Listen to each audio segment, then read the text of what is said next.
You can also create events. Now, events can be many different things. They could be class registrations, they could be demonstrations, they could be live painting sessions or whatnot. An event we simply term as anything that the website owner would want users to register and pay for.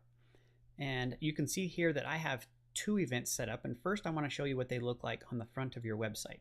So if you have events created, you'll notice that there's an events button that gets added to your main menu.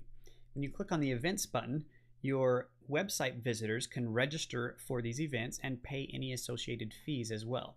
You can see that these two events have 234 slots set up.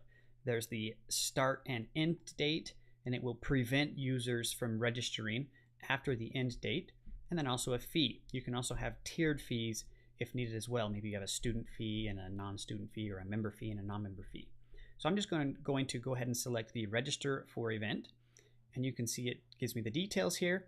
I would punch in my information.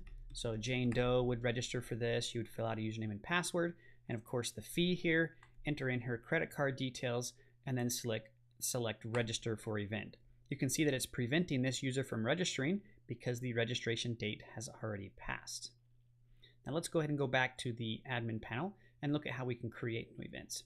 So I'm just going to select the add new event button and fill out a few basic details about this event. So I'm just going to quickly add a sample event here. I'm just going to call this a watercolor class. And the event type I'll just leave set to class.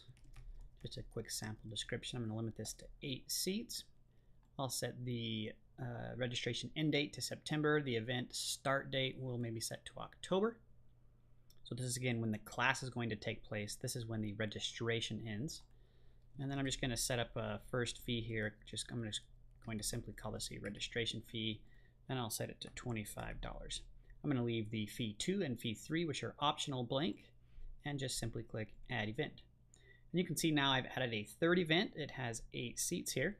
And now when I go back to my classes page, let's just come back here to the main section, click on my events. You can see now there's a third event, which is my watercolor class, which now when I click register for event, because this event is still open, you can see that the users can actually pay and register for that specific event.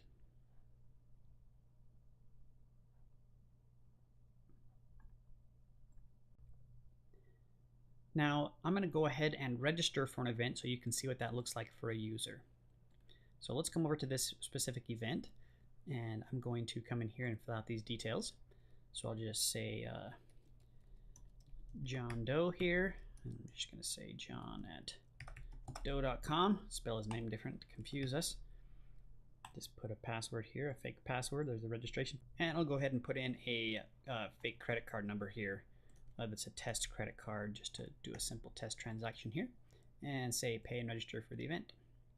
So this is going to pay. You can see it tells the user they've registered for the event. They will also get an email that tells them they registered with their payment receipt. And now let's go ahead and log back into the back end here.